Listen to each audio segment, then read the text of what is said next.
الاسماء بجانبي الزميل أزدور وكذلك الزميل طلال على القناه الثانيه، ولكن في الوقت اللي كنا مشغولين تسجل هدف رابع.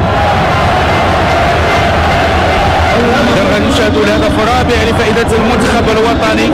وقلت يعني اللاعبين الجزائريين انهاروا بشكل كبير. اسامه السعيدي مراوغه جميله وهدف جميل هدف جميل ديال اسامه السعيدي اللي كيختم التالق ديالو. لاحظوا المراوغه،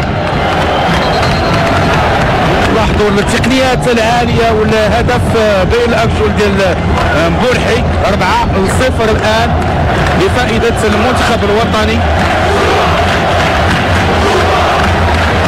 4-0 لفائده المنتخب الوطني.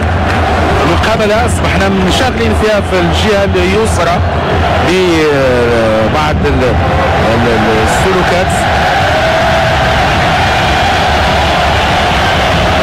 نتمنى انه الجمهور الجزائري يبقى محافظ على الهدوء ديالو.